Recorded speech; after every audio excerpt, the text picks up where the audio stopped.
I'm not surprised, motherfuckers.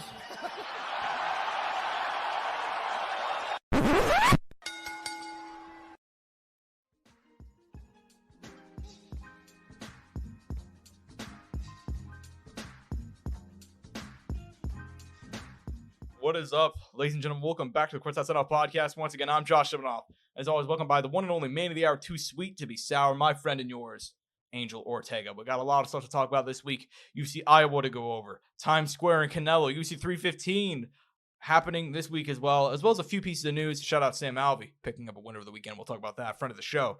As always, we're brought to you by a few sponsors of the show: Rogue Energy, ELYXR, and BetMGM. Rogue Energy keeps me fueled up whether I'm at home, whether I'm at the gym, or whether I'm staying up to cover some of these cards. They can help you get to the finish line as well with code SOUNDOFF at checkout. Again, code SOUNDOFF for 10% off all their amazing products. Meanwhile, ELYXR, they're going to get you really high with their Delta 9 products.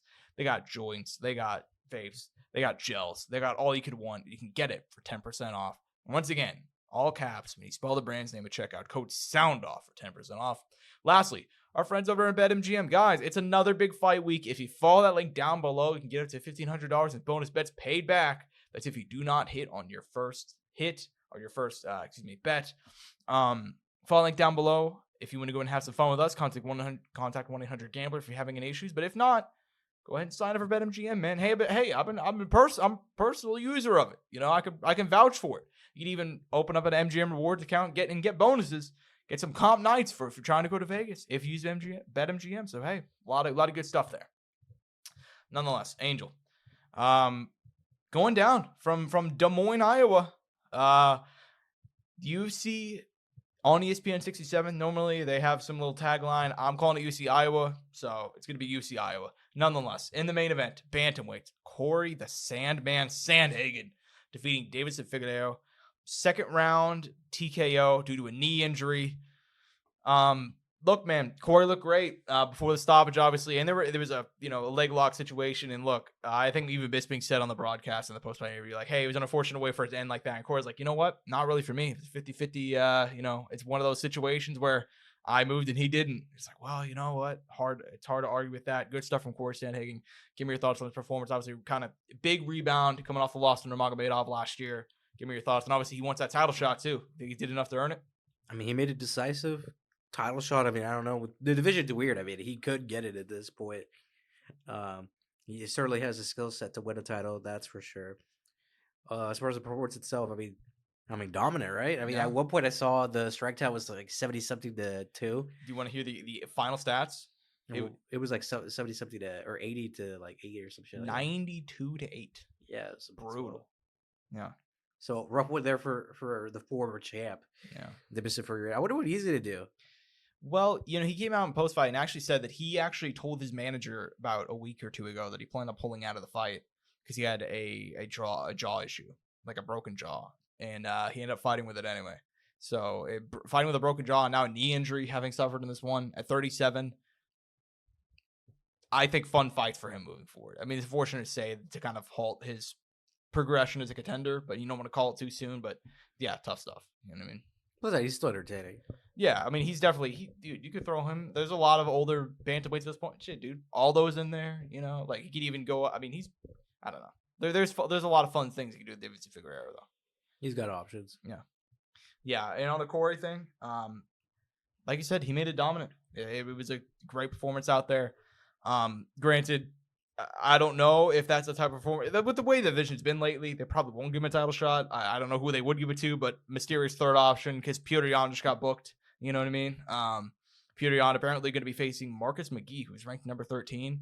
Yeah, that one was wild. Yeah, that one really came out of nowhere. But maybe they just had issues getting him somebody else. Maybe he just wants to stay busy. There's a lot of things it could be. I mean, but yeah, very strange. Yeah, man. Solid stuff from Corey. Yeah, I don't know, man. Like the UFC generally seems opposed to giving title shots to guys, especially coming off a one-fight winning streak. Unless you're like a huge draw, so I don't know. But I don't know, man. I mean, great. We still have a fair bit of time between Sean O'Malley and obviously Merab too. So we'll see what happens there. Which is good because stuff will get figured out between now and then. Yeah, but obviously great stuff from Corey. Yeah, man. I don't have a whole lot to say about the fight because it was kind of dominant, and with the context that Figgy was entering the fight with an injury, it makes a lot more sense because trying to go to the mat a lot, trying to do a lot of wrestling. So yeah, man, and the strike count just brutal. And apparently that he got it jaw broken way worse by Corey on Saturday as well. So kind of a shitty night for Davidson Figueroa, but I mean, good stuff from the Sandman, I guess, man. Good stuff from the Sandman. Do you see he tried to walk out to enter Sandman and they told him no? Wait, really? Yeah, so he had to change. I thought that, I don't know the reason, I don't know the context. I just found that interesting. I wonder if there's some legality behind it. Probably Metallica just being a bitch about it. I don't know, maybe.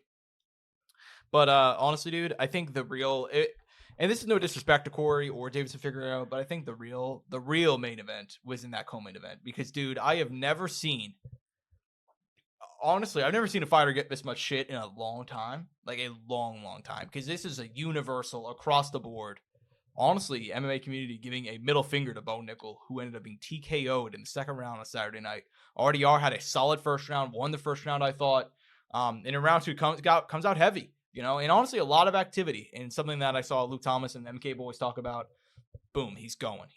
Activity. In the clinch, all right, I'm grabbing the underhook. All right, he's grabbing the other side. All right, I'm going to start landing some shots to the body. All right, he's starting to move a little bit to the body. I'm going to go to the head. All right, he's covering up with the head. I'm going to go throw a knee to the body. Just like always moving around, always stifling him.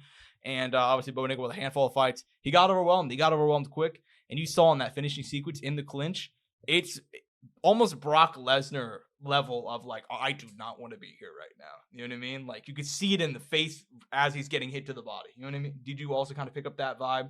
I could see that. And then ultimately RDR landing the knee, putting him down. Angel, I have to put it in your hands. Was Bo Nickel fraud checked on Saturday night? I don't know. I mean, maybe because of the things he was saying he was in that sense. I was never estranged to the fact that I felt like he needed more fights. He needed more cage time. And look, we were kind of hoping, because we picked Bo this past week. Let's just be honest, let's put it out there. We were kind of banking on the upside because like what he did have and the potential it had was looking pretty promising. I think the fraud check thing comes more or less because of the stuff he was saying, being like, "Oh, dude, if I fought Chimaev, I'd open up as a -1,000, Yeah. Or if I fought Dricus, I'd be champ, Obviously, like those things were. I think those are the things that made people call him a fraud and made him be fraud checked in their eyes. Yeah, and before the fight, I saw people were clipping this and throwing this around in the preview for this card, saying that he's a natural striker, and that he's just that good already. So, look, I am not gonna be that mean to him. I'm just gonna be honest. I'm not gonna be that mean to Bo Nickel. I think Bo Nickel. Let's just hope he takes this as a learning lesson. Because genuinely, even though like I don't think he's like the most appealing personality to me personally, there are people who are fans of the guy, and I get that. He was coming out and he was lighting up people early, man. Maybe he needed this. But I'm hoping that he actually takes his loss seriously. Now, granted, he said the right things on Twitter. He said a couple of the right things on Air Helwani. Even Mike Brown coming out and making a post about how, like, you know what, he's early on in his career, yada, yada, yada. I hope he just takes this the right way. He seems to be a very confident, I'll put it that way, be nice about it, a very confident young man. So if Bo Nickel could go back to the drawing board and make those adjustments, he'll be a lot better off. But man, he looked like he had never faced that sort of pressure in sparring. The inexperience showed heavy on Saturday night. And you said, like, we both picked Bo. We were going for the upside. Like, I thought he was going to have a lot more success in the grappling on the feet. I didn't think he'd be kind of caught in those positions as easily as he were. But you saw it, man. All the concerns we had from the Paul Craig fight, from the Cody Brundage fight, in full display on Saturday, Hey, man, but what about RDR, though? Dude, yeah, to flip it, god damn, RDR is... Dude, what? Like, dude, this guy leaves one championship, didn't want to let him go, by the way. People forget this, the contractual stuff, one championship being like, no, you can't go, and he's like, fuck you, I'm leaving anyway, my side is done. I don't see anywhere in my contract where I have to stay. He leaves. He has to take a fight in UAE Warriors because the UFC was like, all right, we're not touching the situation until we know for sure. He ends up winning there after leaving after 2 back-to-back losses. Now, and granted, Anatoly Malikin's a monster if you're unaware. But still, he leaves. He has to Mirshar fight, beat him. But even then, like, that was past like round 1. Those guys looked like zombies out there. Ended up getting the win. And then he annihilates Kevin Holland. But, dude, I mean, never in a million years I'd expect him to run through Bo Nickel as easily as he did, It's one thing for him to win. If you told me on Saturday, like before Saturday night, okay, RDR is going to win. Okay, I can see that. Bo Nickel getting just, I mean, losing round 1 and then getting bodied in round 2. I did not see that coming, man. I mean, give me your thoughts on RDR. And obviously, he didn't move a lot in the rankings in this one, but now 20-2, former 1 championship champion. What could be next for our boy? Dude, someone in the top head for sure. But I gotta say it again, dude. It just fucking triggers me, man, that people don't recognize that there's talent outside of this fucking promotion, dude. That there's guys who are champions who could be like relevant fighters in in these divisions. Like, it's pretty fucking awesome to see this guy have this kind of success and still be young enough where there's like time for him to do some stuff in this weight class. Yeah, because he is only 34, and at middleweight, I mean, dudes can go for a while, man. I mean, it is one of those kind of it is the in between division. You know what I mean? As far as like. At 170 and below, if you're around the age of 35, you're probably boned. And then if you're above that at the age of 35, you're basically just with everybody else, at that point. Middleweight's kind of the make or break. But let's see what happens, man. He's 20-2. He hasn't taken a lot of damage going back to his own championship days. Obviously, the mouth fights are brutal. But yeah, man, I'm excited to see how far he can go. Granted, it didn't move up at all. Still ranked number 13. He had to fight down in this one. Let's give him a shot up. He did his job. I know the UFC doesn't do this, but I'm a believer in the idea that if you're going to fight the unranked guy, they're clearly trying to set you up here. I think they should give you a higher ranked guy. In my opinion, man, I'd have to look at it, but maybe Cannonier. I mean, number 13 versus number 7. I think that'd be fun. Maybe Roman Delice as well, ranked number 8. I wouldn't hate that. There's options. There's a lot of options for our boy RDR moving forward. But yeah, man, I very impressive stuff. Like I said, it's one thing for him to win, but for him to just run through him like that, super impressive. Good stuff from our boy RDR. Yeah. Overall, man, a very, I don't want to say it was back and forth, I'd say, but overall, solid night at fights, man. We could just move one down because the Battle of the Old Men ended up with Daniel Rodriguez getting the knockout win. His first stoppage, actually, in quite a long time. His last stoppage win coming in July of 2021. Over Preston Parsons, ends up knocking out Santiago Ponzinibbio here. Give me your thoughts on that one. It's a good one. It's a good win.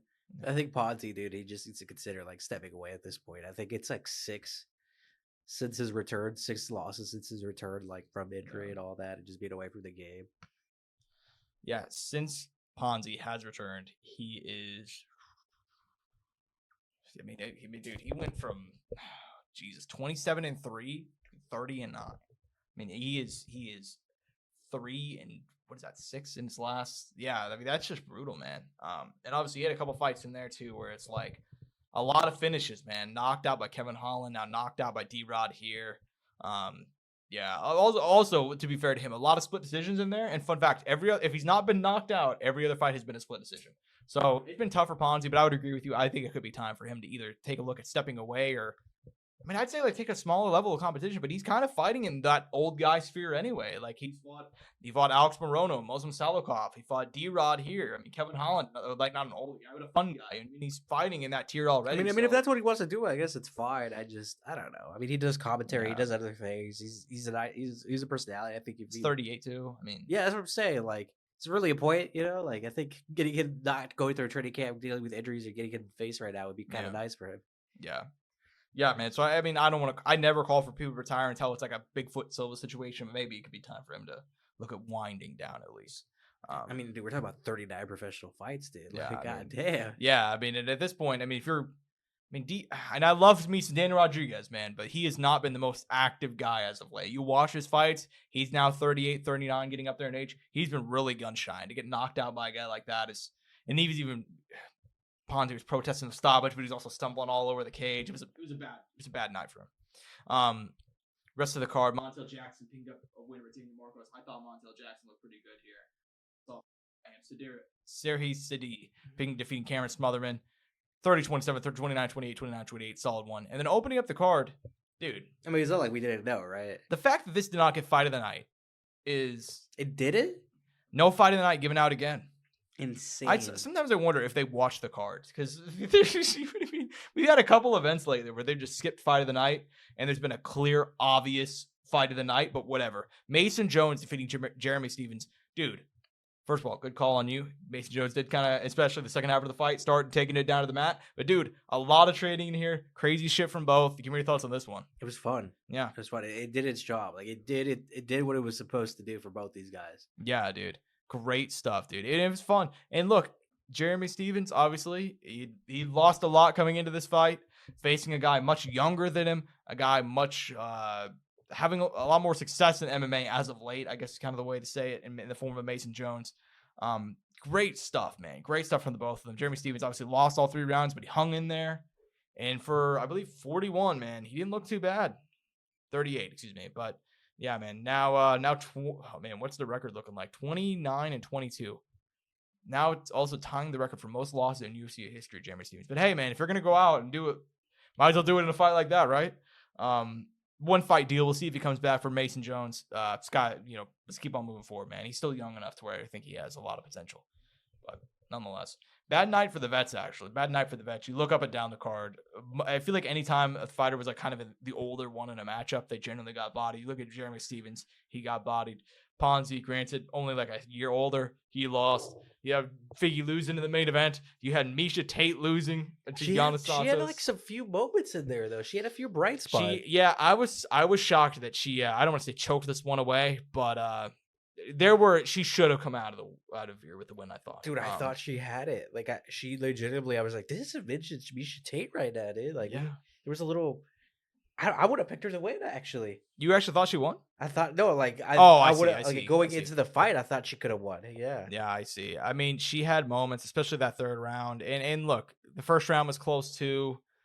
But yeah, man, I was really surprised. I was very surprised at the way that fight went. There were just moments where it's like, man, you should have a little bit more in there, Misha. Like, oh man. But I feel that's kind of been the story of her entire since ending retirement. She's had moments where she's looked good. She's had moments where it's like, all right, we're just that close to kind of getting over the hump to maybe get back in title contention. She'll just falter again. Bad for 135. You can tell Misha was angling hard to try and fight either Pena, which she wouldn't have deserved. But I mean, 2-3 fight win streak. I mean, like, they have nobody else to market to that division. They could have done a lot worse. You know what I mean? But fuck it. Maybe Yana Santos will get a title shot now. I don't know. I mean, they have nobody else besides Kayla Harrison and Juliana Pena. Obviously, now we're hoping Amanda Nunes comes back, but even then, that's not confirmed. So yeah. Nonetheless, Asmat Bekov becoming a UFC fan favorite over this past week, knocks out Ryan Loder in 1 round. Excellent stuff at 185, man. I can tell you, you're itching to talk about our boy Asmat Bekov, aren't you? I mean, I already knew. Yeah. I already knew. I had a feeling. Yeah. Former ACA guy, former LFA champ. I mean, great stuff from him. Now improves to 20-3, man. Already knocked out Zachary. By the way, did you watch that fight? I did. I watched. Dude, Ryan Loder had a fucking shit on him. Dude, Ryan Loder, and I said this going into the card, he's a dog. He does not have a Wikipedia page yet. He should. But he's an absolute dog. But yeah, man, Asmat Bekov, dude, just couldn't miss.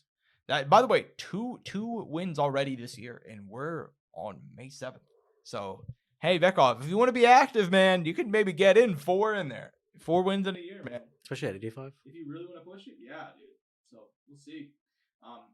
Next down, Jillian Robertson. By the way, having one of the only notable Canadian UFC fighters fighting 1 week before they go to Canada was certainly a decision. Nonetheless, Jillian Robertson getting the biggest win of her career, defeating Marina Rodriguez by 2nd round TKO, which surprising TKO. And then Marina Rodriguez retiring afterwards. Give me your thoughts on that one, man. I mean, dude, we talked about it last week. Jillian Robertson is surging. Like, she is surging so hard right now. And she's in a position now where, like, sky's the limit. She needs to fight a top 5 fighter, a relevant fighter to push her to potentially a title shot. She's in that mix now. Especially in a division, I think it's been kind of needing names. Like, we're kind of looking, and it's kind of like, who's next? Who do we put against each other? It's kind of looking like a lot of rematches. I mean, this is a light in the darkness of this division right now. Mm-hmm. Yeah, man. I mean, she's killing it right now. You look at her recent history, 4 wins in a row, 6 of her last 7. A lot of good names in there, too. Jillian Robertson, she's coming on, man. She's coming on now in the top 10. Yeah, man, I really wish they would have given her this moment in Canada. I can't believe they just didn't think about that. But still, great stuff for here out of her. And like I said, just now 29, hitting her prime, too. So there we go. Let's see what she can do. Speaking at the right time. Yeah, exactly, man. Quang Lee defeating Gaston Belandos. What are you even talking about? Marina Rodriguez. Oh, yeah, you're right. Retiring. Yeah. I mean yeah. Time, man. I mean, it made sense. And she had been losing a lot. She's 38. I know she's had some injuries. And honestly, man, she went from 16-1-2 whenever she beat Yan Xiaonan, and she really deserved a title shot.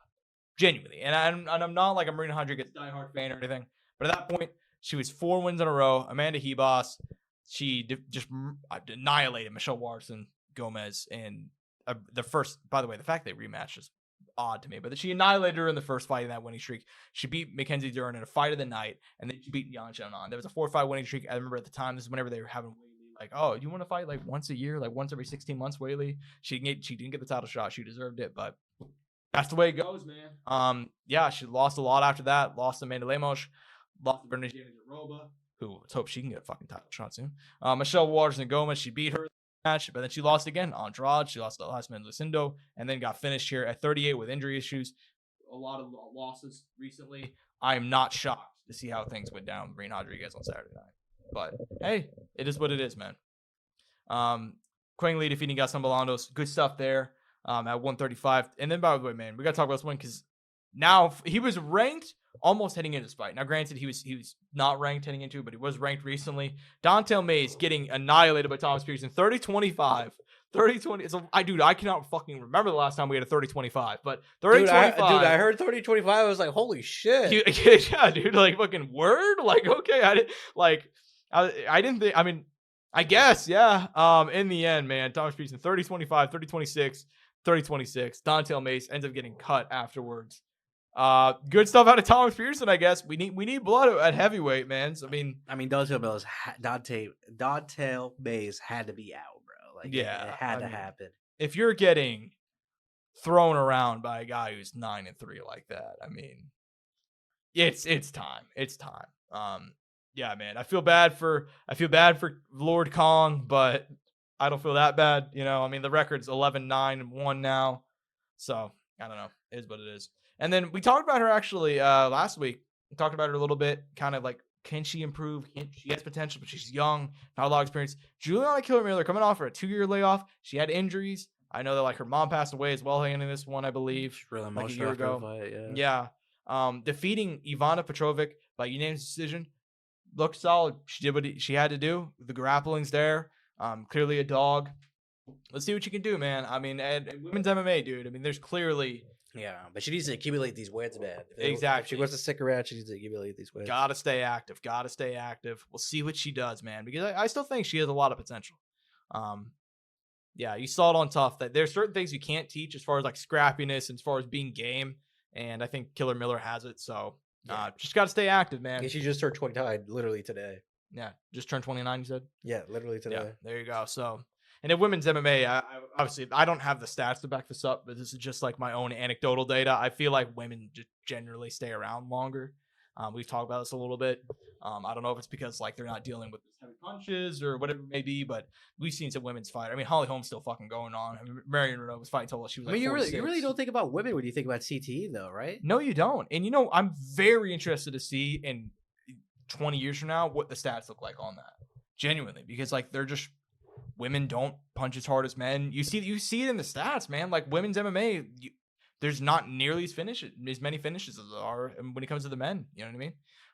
Even I can tell you on like a lower level, like we go to a male regional MMA fight, dudes are getting knocked out in 15 seconds. Like half the card is like done. It's like that, bro. Like that's the way regional MMA works. But for women's MMA, I can just tell you from going out to all those Invicta shows, Invicta's not even regional MMA for the most part. Like you have like a lot of former UFC vets, future UFC people in there as well. Kind of a mix. 9 out of 12 fights go to decision. So that's just the reality of women's MMA. But yeah, man, if Killer Miller can get some things going, maybe, you know, come 34, maybe she's top 10, you know, like God, we'll see what happens. But that being said, Angel, I think we should go and move on from UFC Iowa because we have a lot of stuff to talk about, including some boxing. Look, man, it happened. The Times Square card going down, obviously in Times Square in New York City, the Mecca. Look, man, it wasn't that good. Look, let me be clear here. The fights just, and I didn't think the entire card was bad. I think they had that, the FDNY thing on the New York police officer. I thought that was actually really fun. You had the guy from the NYPD come out of like a SWAT car. That's pretty badass. That was pretty badass. You had the firefighter coming through the fire truck and everything. I think it was an EMT van. That was pretty sick. I thought Raito Satsumi taking on Lavelle Whittington, opening up the card. Lavelle Whittington like 2-2-1 or something, and that kid in there throwing some bombs. Kind of caught Raito a couple times. Raito caught him. A very fun 6-round fight. You had Teofimo Arnold Barboza Jr. I thought Teo looked great out there, man. The takeover fighting in his hometown of New York City looked phenomenal. I thought it was actually a really fun fight. Not like the most swing and bang, but very technical, very on point. But the main and co-main, let's just break into that because that's the one that people are talking about. I think we'll hit off with the co-main because Devin Haney, Jose Ramírez, setting the record for one of the lowest output fights in a 12-round fight in boxing history since Combo Box has been tracking boxing, which I believe started in the 90s. So about 30 years of data, and Devin Haney, Jose Ramírez landing in the top 5 for fewest punches thrown and landed. Jose Ramírez couldn't cut off the ring. Devin Haney did Devin Haney things. Give me your thoughts, Angel. I mean, look. It's bad when there's a whole like now Twitter clip surging of like a round where there's like nothing happening, like no punches, just circling, and you're never gonna be able to control how these guys are gonna fight. That's just not a reality, and unfortunately, it ended up being not the best showing for these two. Mm-hmm. Yeah, and it's unfortunate. It's unfortunate.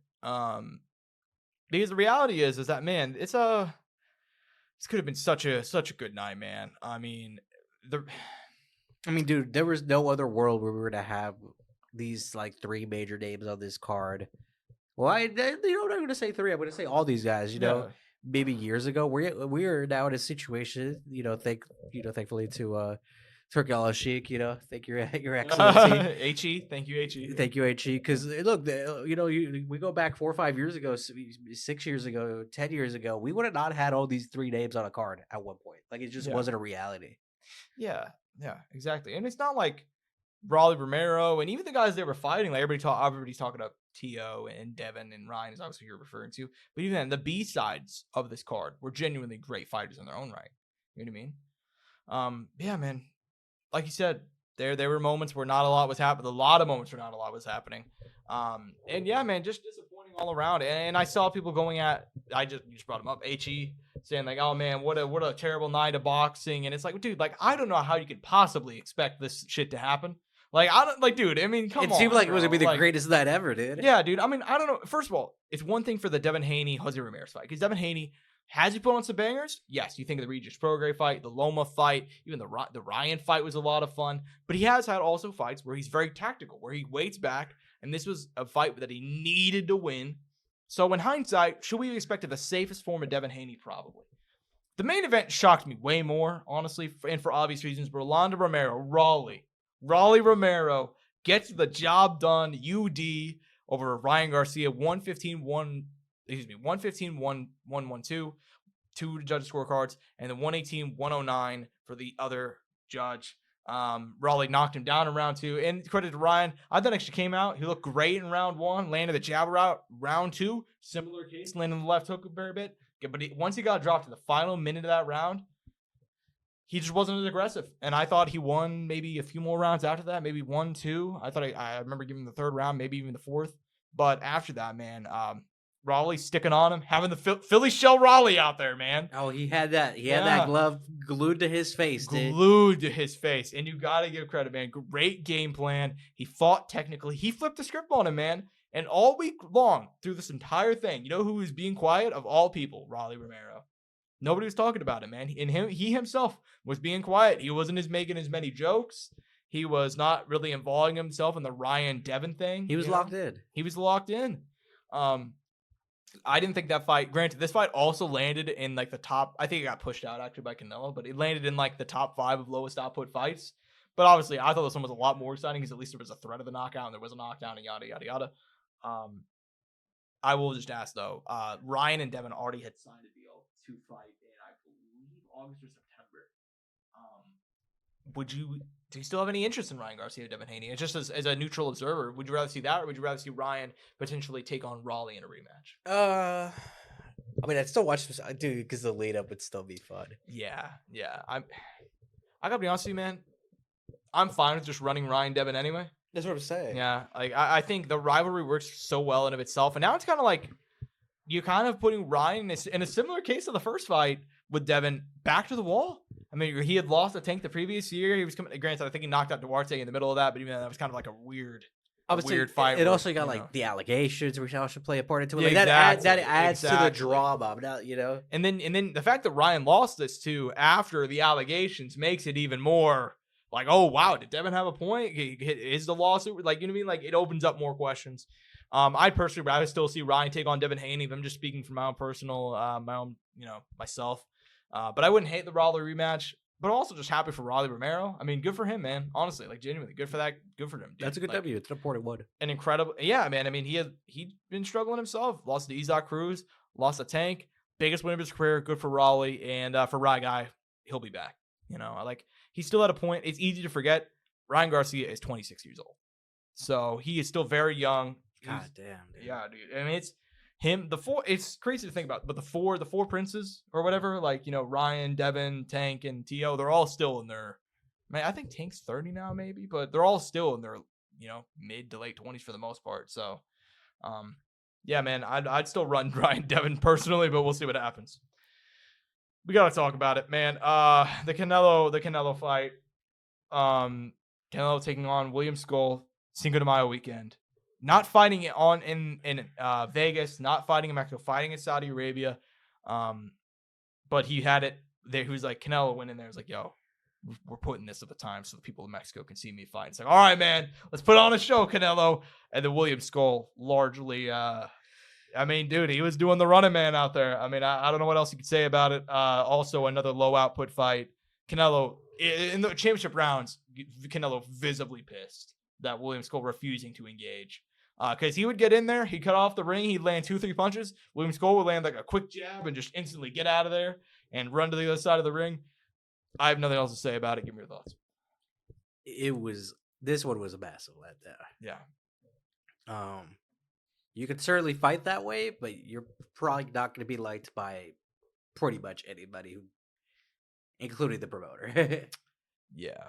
I mean, I wanted to think that William Skull would come in here and be able to do something, or come in here and put forth at least like a big effort. You know what I mean? Instead, he tried to, and this wasn't even like a Charlo fight. Like Charlo, for example, Edgar Berlanga after getting knocked down. Those guys kind of like shelled up and they walked forward, but they didn't really throw anything. You know what I mean? Like they were just, in the word to Canelo, they were trying to survive. This one was even worse because William Skull never even tasted the power, and yet he still fought like that. You know what I mean?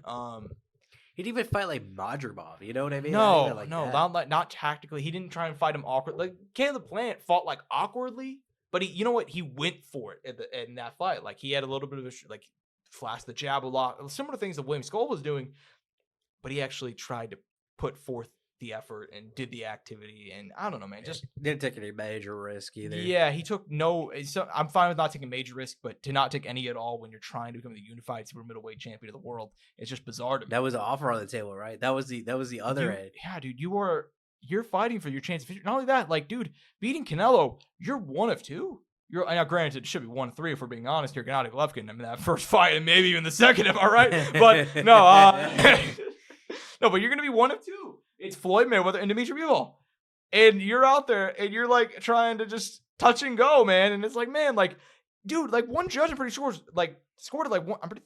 I gotta pull up the scorecards. I remember one had like 115, 113.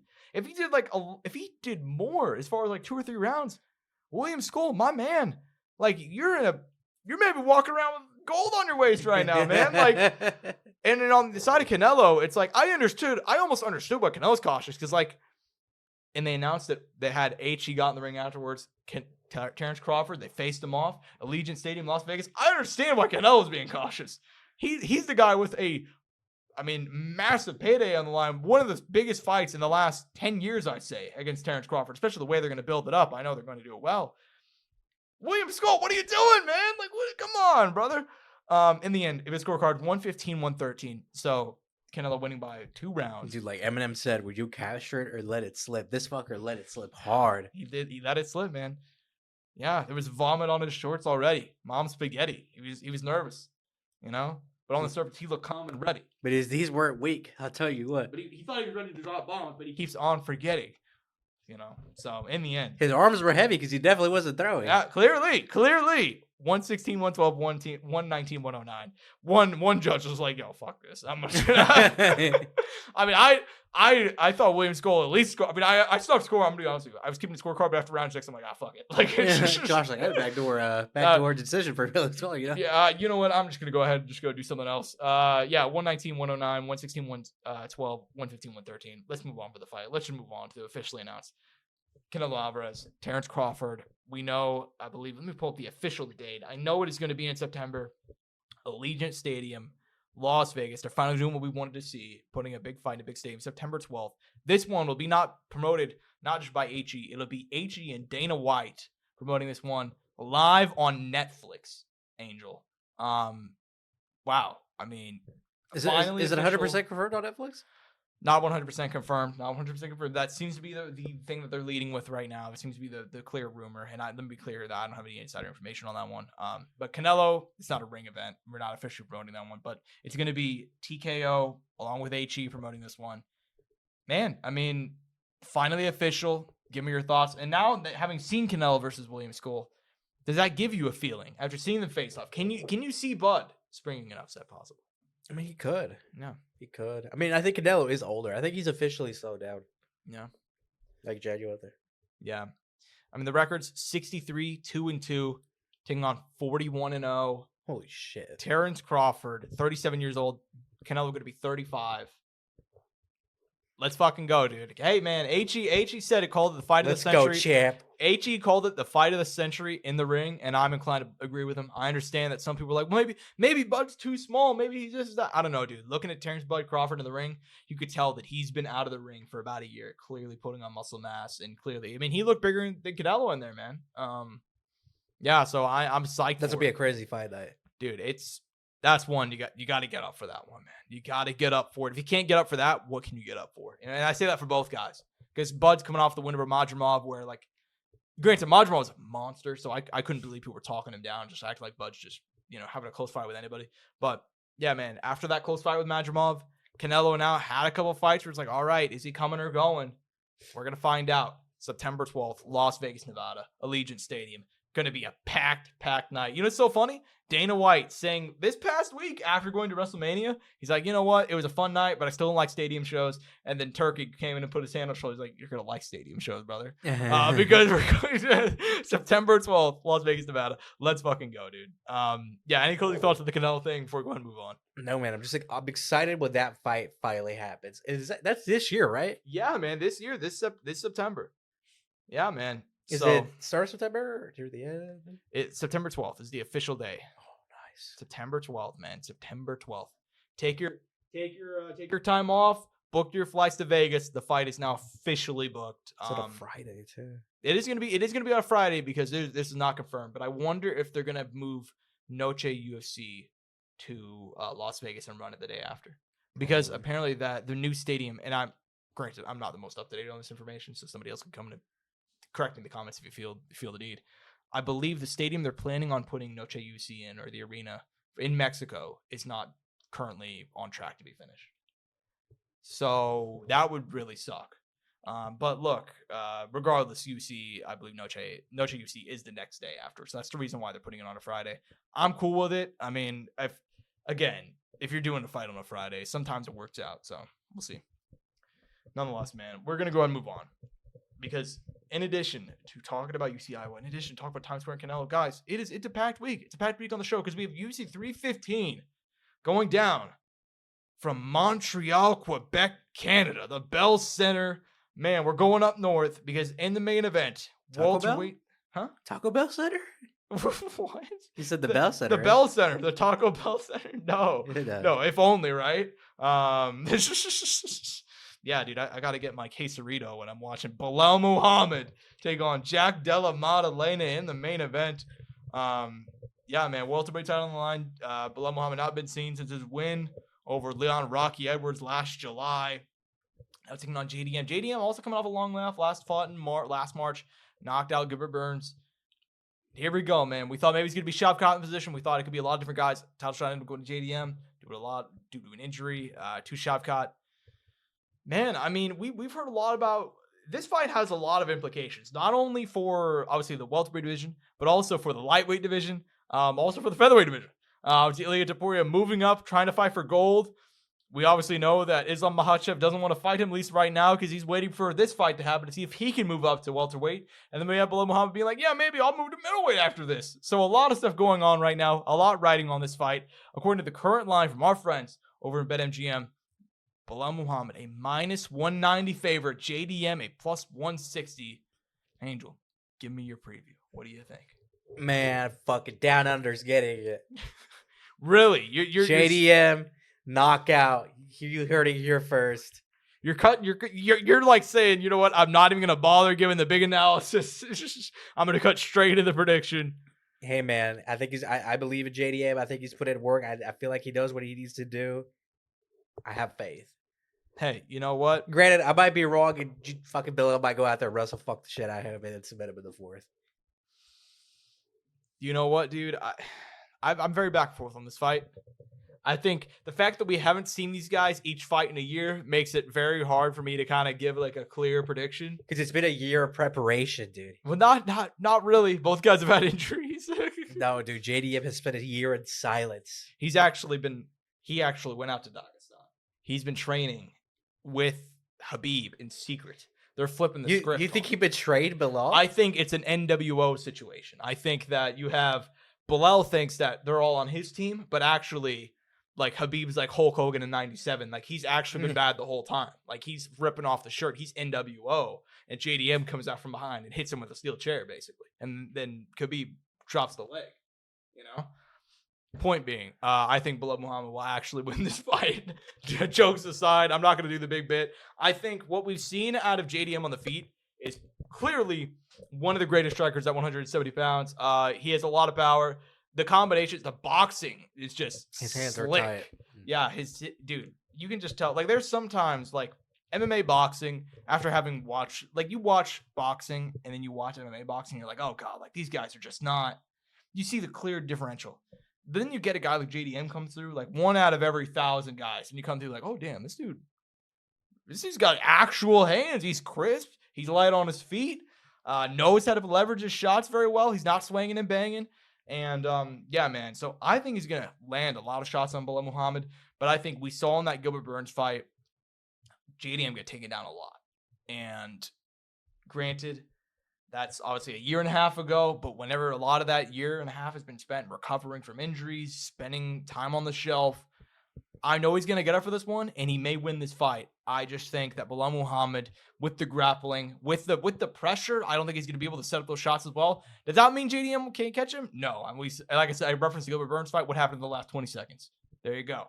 So, but gun to my head, just you wait, Josh, until JDM is probably like Francis Ngannou was on Stipe. Yeah, dude. And going to the back. Just you wait. It's gonna be like that, exactly like that fight. JDM's gonna sprawl in the first takedown in the first minute, like, oh fuck.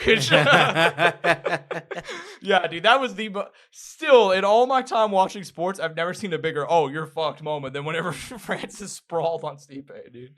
But yeah, I mean, I'm gonna gun to my head. I'm remembering the name. Is all I'm gonna go ahead and say. Yeah, man, I'm gonna go and rock with Belal Muhammad here. Very interested in this co-main event too, man. I'm very interested in it because again, a lot riding on this fight as well. Valentina Shevchenko coming back for her since the first. Actually, I think this is the first time she's fighting somebody who's not ELYXR Grasso in years. What, 2023, I believe? Goddamn. 20. Actually, no, that would have been 2022. She's fighting somebody not ELYXR Grasso for the first time in about 3 years. Taking on Manon Fiorot out of France, the Beast, a -145 betting favorite. Valentina Shevchenko entering as a +120 for her first title defense of her second UFC title reign. Angel, I gotta be honest with you, man. I'm shocked with the betting odds. That's not to say I don't think Manon Fiorot will make it a close fight. She may even win. But I am shocked that she's entering the fight here as a favorite. What do you make of the betting line, and what do you make about this co-main event? I mean, I get it. I think Manon is tight with her striking. She's also willing to fight a certain way to win. So I could definitely see her maybe like taking the like point fighting approach, going like that. I'm still gonna go Chev. She has a lot of tools. She can take the fight to the ground. She's aggressive. She's willing to take risk. We know what she can do. Yeah. Yeah. Yeah, man. I get why. Like, I get why she's gonna make this fight close. I'm gonna be clear here. No matter what happens, I think she's gonna make it close. She's also, I believe, younger. Now she's deceptively old for the division. She's 35. You don't think about her being 35 because she is on the rise here. Chev now 37. I don't know, man. That we've seen Manny Ferro fight in a minute. Gun to my head prediction as well. I'd pick Valentina.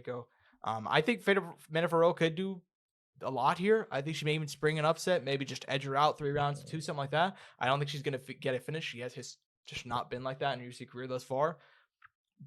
I also think that Shevchenko, she's very creative with her takedowns, and especially like Erin Blanchfield. If you watch that Erin Blanchfield fight against Manny Ferro, past the first round or so, very uncreative entries, kind of just bull rushing in. I think if Shevchenko is going to take his fight down to the mound, I think she may. I think we're going to see Manny Ferro, like, her takedown defense is really going to get tested. Chev is very creative with it. Now, that doesn't mean that she doesn't leave herself open, but we'll see what happens. What's your official prediction? I know that you kind of... I said Chev. Okay. Just double check. Moving on down, man. I actually low-key love this fight. People were kind of shitting on it when it first got announced, and I get why. It grew on me when I realized Zahabi's a little older, too. Yeah, yeah, exactly. That's one of the reasons why I'm cool with it, too, because Jose Aldo, one of the greatest of all time, UFC Hall of Famer. I don't even need to do the build-up. One of the greatest of all time. Former featherweight champion, fought for the title at bantamweight as well. Been around since WEC days. Still kicking around here and coming off of in my opinion, a robbery. Just a horrendous, worst decision of the year last year against Mario Bautista, where he essentially got held to the fence for 15, not even 15 minutes, but for a lot of that fight, ended up losing by split decision. Taking on Ayman Zahabi, who 37 years old, on a 5-fight winning streak. He's been fighting about once a year, so it's been the slowest progression of all time. And now 37, hitting his prime, as Aldo is in his late 30s, kind of moving down. You have Ayman Zahabi in his late 30s, just hitting his stride. Angel, give me your thoughts on this fight and your prediction. I mean, I think it's good. Like you said, yeah, I think you perfectly laid it out there. Older guy surging, Aldo kind of slowing down. I'm going to go through this fucking Jose Aldo. Like, who am I kidding me? I'm going to pick Jose Aldo. Yeah, dude. Oh, man. I get it, and I'm on the same page with you. I mean, I like Ayman Zahabi, but I haven't seen enough from him, especially on the feet, to think, okay, this guy's going to outpoint Jose Aldo. And I also haven't seen enough out of his takedowns and his grappling to be like, okay, this guy is clearly good enough to just dominate Jose Aldo, put him against it. But also, maybe I've been wrong. Mario Bautista pulled off a win where he admitted that his game plan was to go in there and hold Jose Aldo against the fence, because Jose doesn't really do a whole lot as far as getting off the fence. So maybe Ayman Zahabi will go in there and have the same strategy of making it the most boring fight of all time on purpose. But if he doesn't, then I think Jose Aldo is probably going to tune him up on the feet, going to land the cleaner shots. He hasn't gotten to finish in a while, but look, man, yeah, I just think the levels, man. I mean, Ayman Zahabi coming off a win or Pedro Munoz. Pedro Munoz looks a lot older in terms of fight miles than Jose Aldo does, which just shows you the generational talent Jose Aldo is. But I think he still has a lot left in the tank. Moving one down. I find this kind of odd. There's a couple of women's flyweight fights on this card, probably because, God forbid something happens, you could slide one of these gals in. But Alexa Grasso and Natalia Silva, dude, on the feet, this fight's going to be sick, man. Alexa Grasso, I mentioned her earlier, hasn't fought anybody besides Valentina Shevchenko in about 3 years. But the former champion, not coming back, taking on Natalia Silva, 28 years young, one of the most electric strikers of the UFC, I think, as far as the women goes. Coming off a win over Jessica Andrade, that was a banger, a fight of the night. She scored a couple knockout wins at the UFC thus far, and now she's coming in here. Yeah, man. Like I said, 28, just coming on. Biggest fight of her career thus far. Give me your thoughts about this one. Banger, important fight.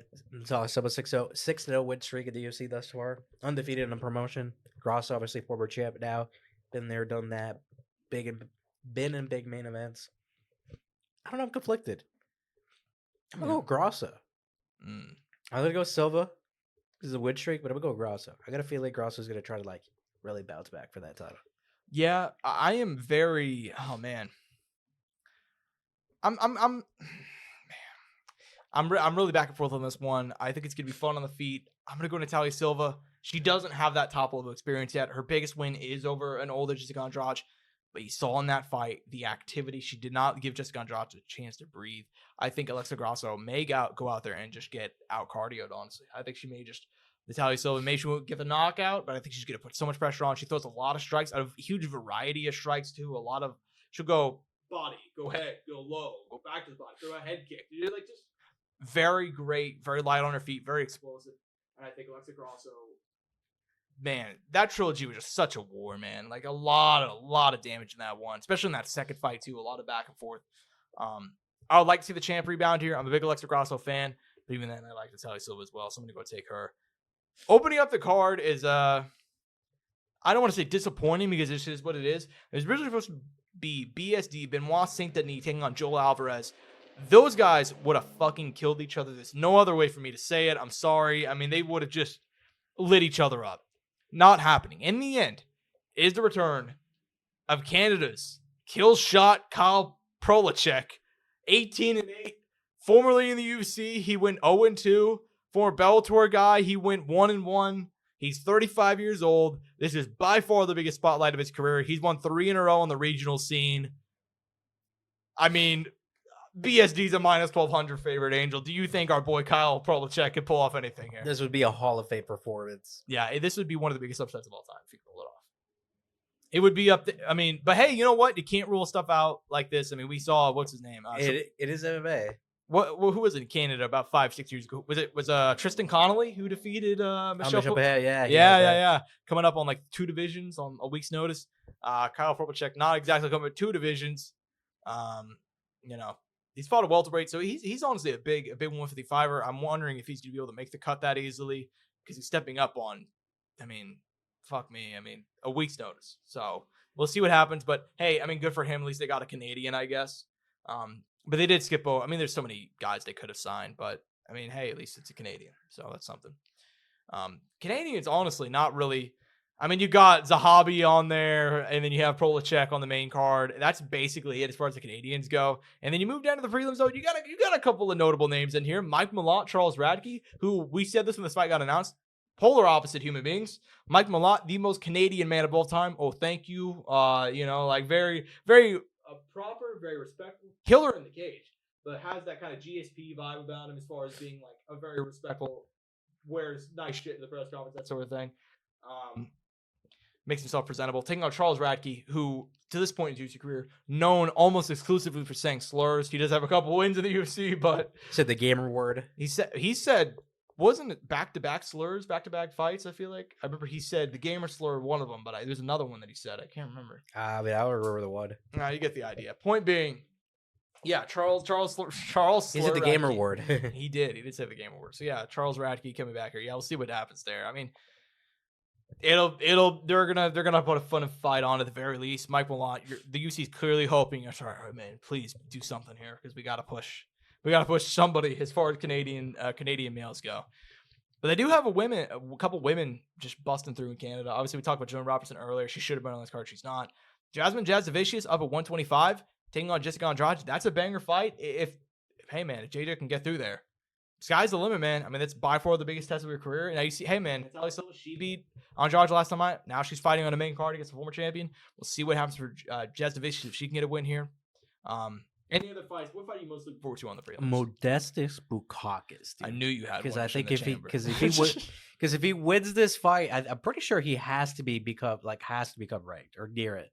Because ever since his return after his horrific defeat against Kilo Roundtree, and I say horrific because of the injury that came from it and the fact that he was cut after that and had to fight outside of the promotion. I mean, dude, it's been pretty lights out outside of the Vitor Petrino loss in there. Decision win over Tyson Pedro, which I think was in Australia. Double check that. Yep. Zach Paga win in there. Marcy Procchio a victory in there. And what is this? Rafael Carrique win in there at the start of this year. Another fight this year as well. He's getting them in there quick.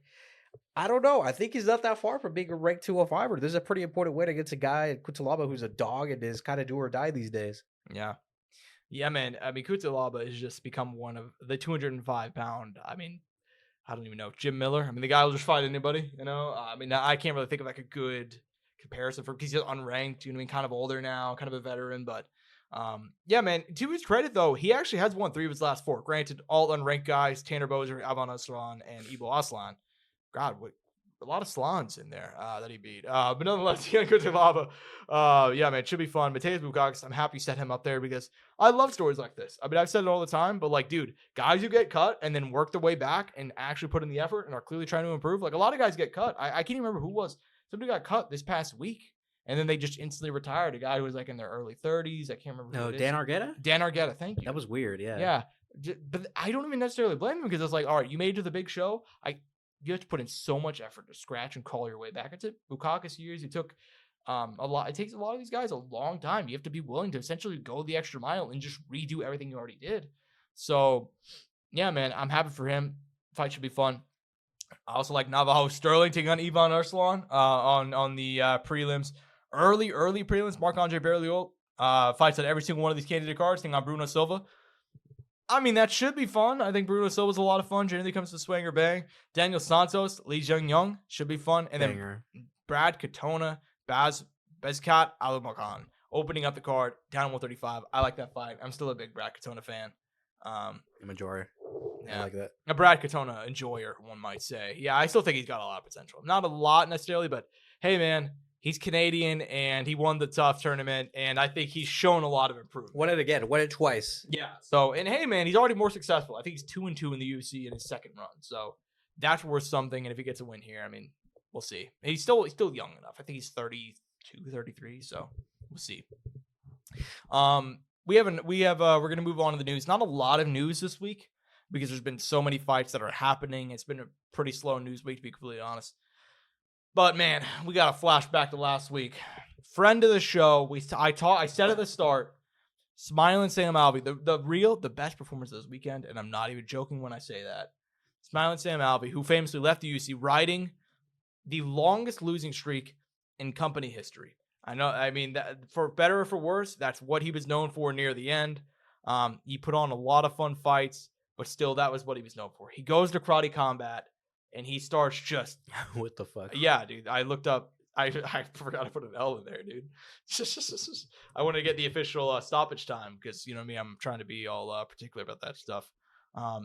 Nonetheless, man, he goes to Karate Combat, and he has just been beating dudes. He got a knockout win in his debut. Then he scored a decision win over Ross Levine to win the heavyweight title. Then he knocked out Antonio Arroyo, UFC veteran. And then he faces Tyrone Spong, Angel, who... on the feet in these striking only type, granted, he lost in MMA a while ago. But if you're talking karate, kickboxing, boxing, the man hasn't lost in 11 years, Angel. He came in as a huge favorite, but he got flattened by Sam Alvey. Knockout win, 143 of the second round.